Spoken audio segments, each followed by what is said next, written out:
ขึ้นครับตามเก็บเพื่อนหน่อย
เรือเลยครับผมระยะประมาณ3 ฟุตเหยื่อจะลอยน้ำอยู่แล้วชาร์จตุ้มตรงนี้เลยโดนรอบคันเลยครับรอบดำครับตอนนี้ไต่ก็โดนเฮ้ยไม่ใช่จ้าสละสวิงอยู่เนี้ยบอสได้ไหมครับสละเฮ้ยเกี่ยวนี้ยกเลยระวังหลังมานะมีเงี้ยนะระวังนะคนเขามีเหมือนกันนั่นเงี้ยนได้แล้วครับแหมฉันแล้วอยากได้กิปเปอร์ฉันจริงๆเฮ้ยเป็นทิศน่าใช้อ่ะ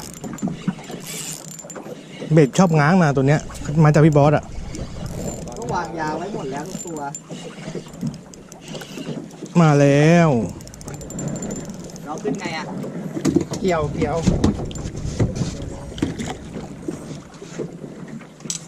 ย่าฮ่าขี่ไปไหน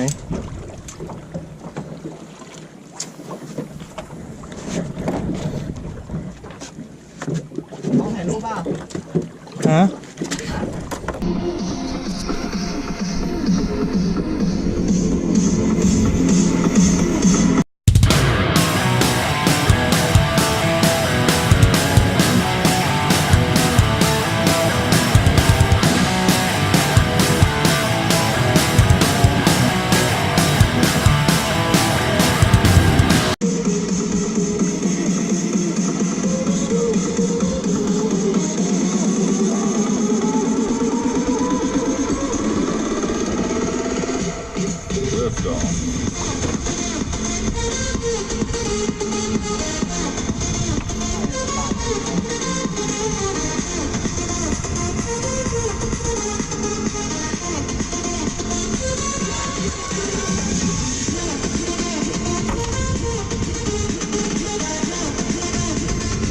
โชว์หน่อยพี่โชว์หน่อย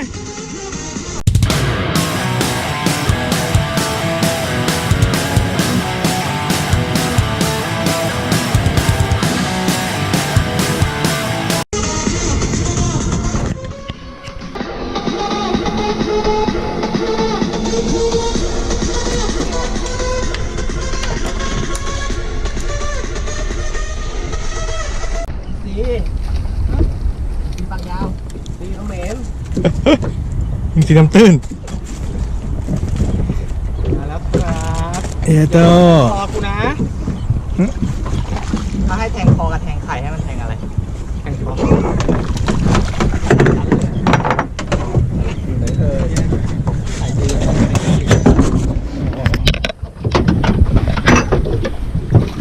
ลิงก์เพื่อนรักจะปล่อยหรือจะเอากลับบ้านเอาไปพี่เอาไปครับมันเอาไปทำอะไรได้อะปลาเค็มไปทำเป็นปลาอินทรีเค็มขายได้ถ้ากลับไปทำต้องรีบทำเลยนะพี่ทำแดดเดียวก็ได้ใช่ครับแล้วก็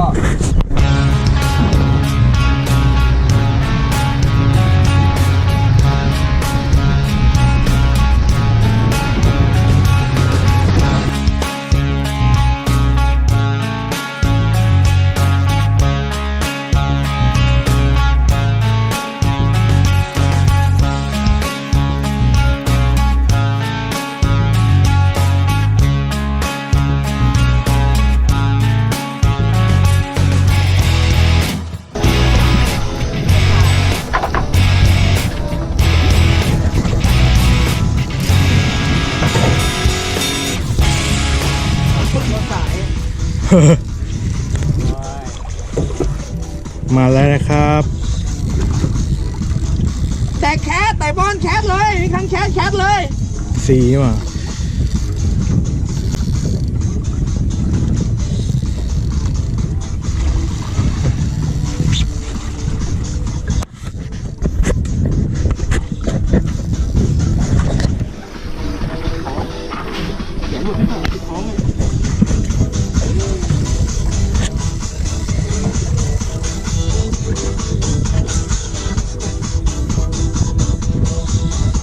ตัวตอนกัดเลยอ่ะ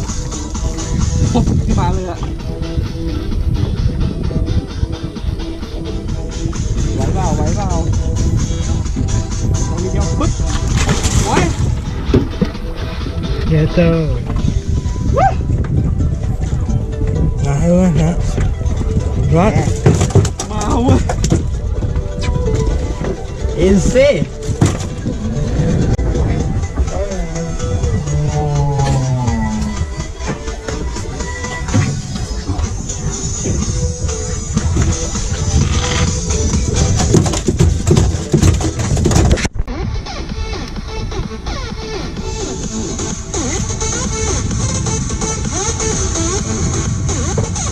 วันนั้นแม่งฝรั่งเศสวิศวกรรมทางทะเลมาดูงานไอ้สัตว์เชียงบุรีลงทะเลไม่ตายนี่กู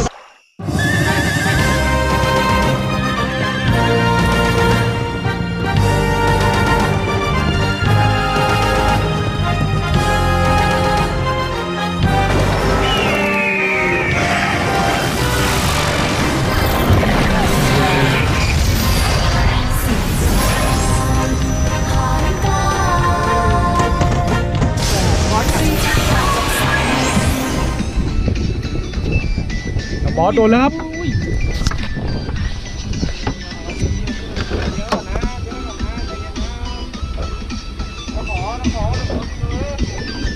อยู่ฝั่งดูตรงเท้าเขาอะ ใครว่างเอาปลาขึ้นจริงครับครับผม ดูรองเท้าพี่บอสเลยพี่ว้าว ได้แล้วครับผม ปลานินต้องได้กินปลา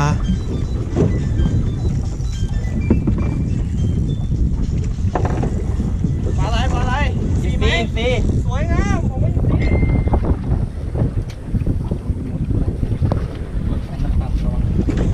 ต่ำกว่านี้ก็ ไต่ก็โดนนะครับตัวนี้ คิ้วโอ้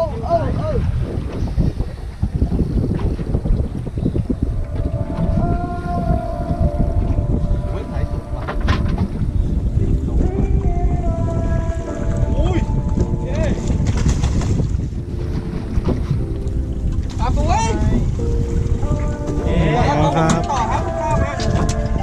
ข้าวเดินไทยเดินดีครับผม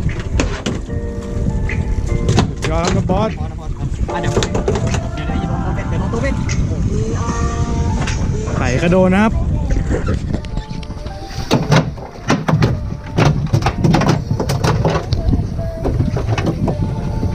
โอ้ยทำไหววะเนี่ยโอ้ยเป็นนี้นะบอสหล่อนะครับเมียผมต้องได้กินปลาเมียผมต้องได้กินปลา ขาดปึ๊ดตรงหน้าเลยนะเหี้ยเลยนะ เหนียวตัวนะกัดหาง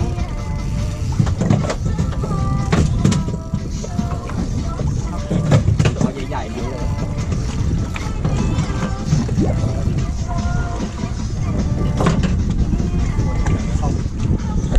หอยดีครับ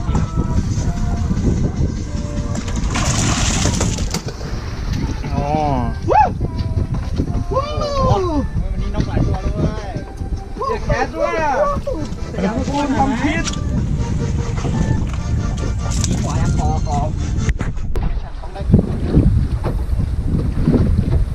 คิวว่าผัดปลาไม่มันเลยว่ะขี้โม้ได้ดิ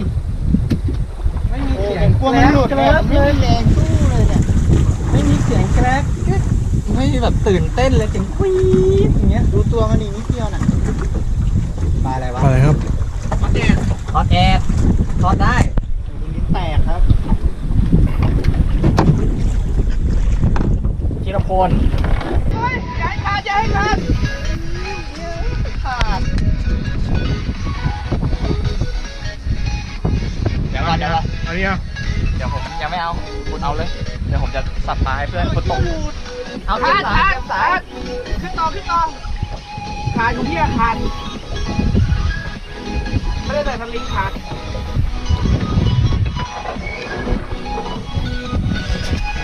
โอ้ยได้กับเขาแล้วว้ย3,000น่ะ ขาดของพี่ขาดไม่ได้ใส่สลิงขาด ใช่รูด รูดเหรอ ไม่ดีแต่ของผมไม่ใช่จริงๆใช่ตัวเล็กไม่เล็กเฮ้ยสากเหรอวะ เฮ้ยที่มันมีสาตอนเนี้ยเฮ้ยมันแตก โอ้ยรุด ตัวน่ะ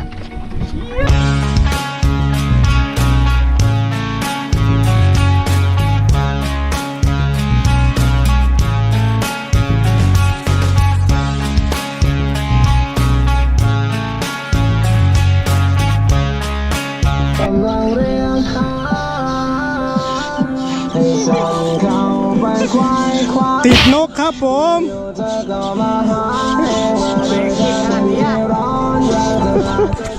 ผมต้องได้กินปลา เฮ้ยถ่ายรูปหน่อย รอดแล้วครับ ย้อนแสงไปเฮ้ย หน้าแม่งดำปีเลย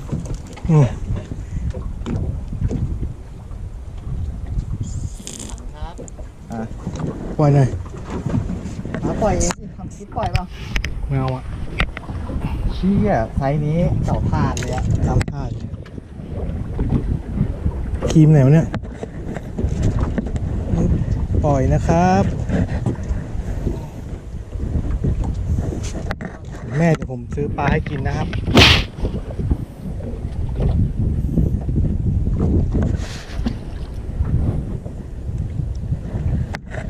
โอ้ยโล่ง